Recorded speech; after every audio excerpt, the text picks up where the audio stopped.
జీవాధిపతి అయిన యేసుక్రీస్తు నామములో మీకు అందరికీ శుభములు, వందనాలు తెలియజేస్తున్నాను. రోమీలకు రాసిన పత్రిక 12వ అధ్యాయము 16వ వచనము.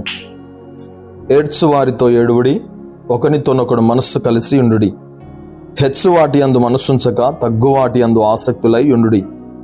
మీకు మీరే బుద్ధిమంతులమని అనుకొనవద్దు.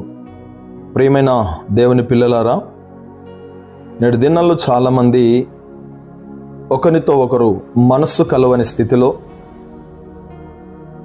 తన మట్టుకు తానే జ్ఞానవంతులము, బుద్ధిమంతులము అనుకొని ఎదుటి వారిని తిరస్కరిస్తూ, తక్కువ చేస్తూ, ఎదుటివారి ఎడల భిన్నాభిప్రాయములు కలిగి అవివేకంగా ప్రవర్తిస్తున్నటువంటి ప్రజల మధ్యలో మనం ఉన్నాం.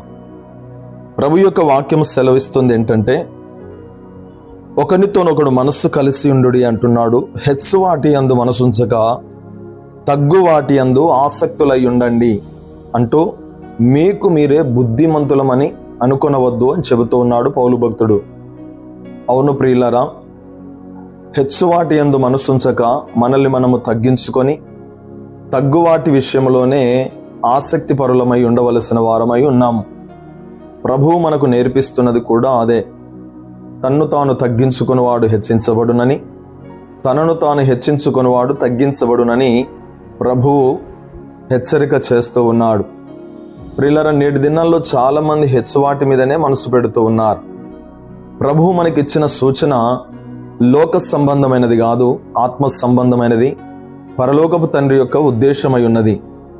మనల్ని మనము తగ్గించుకొనుట వలన ప్రభువు మనల్ని హెచ్చించి ఘనపరచువాడై ఉన్నాడు, గొప్ప చేయువాడై ఉన్నాడు. గనక మన మట్టుకు మనమే, మన దృష్టికి మనమే నీతిమంతులమని, బుద్ధిమంతులం అనుకునుట వలన ప్రియులరా నిష్ప్రయోజకులం అవుతాం, అవివేకులముగా కనబడతాం. గనక ప్రభువు వాక్యాన్ని అనుసరించి నడుచుకునే ప్రతి ఆత్మ సంబంధి అయిన దేవుని పిల్లలు ప్రభువు ఏ విధంగానైతే తగ్గించుకొని లోకానికి వచ్చి ఉన్నాడో అట్టి వాక్యానుసారంగా తమను తాము తగ్గించుకొని ప్రభువు ఇచ్చిన సూచనల మేరకు, ఆజ్ఞల మేరకు నడుచుకొని ఈ లోకములో క్రీస్తును చూపించే వారిగా ఉంటారు. గనక ప్రియ సోదరి సోదరుడా, మనల్ని మనం తగ్గించుకుందాం. హెచ్చువాటి మీద మనస్సు పెట్టవద్దు. తగ్గువాటి యందు ఆసక్తులమై ఉందాం. మన దృష్టికే కాదు, ఇతరుల దృష్టికి కూడా నిజముగా వీరు నీతిమంతులు, బుద్ధిమంతులని వారు ఒప్పుకొనున్నట్లుగా మన ఆధ్యాత్మిక నడవడికను సరిచేసుకొని చక్కదిద్దుకొని క్రీస్తు పోలికలో కనబడదాం. అట్టి కృప మనకందరికీ కలుగునుగాక.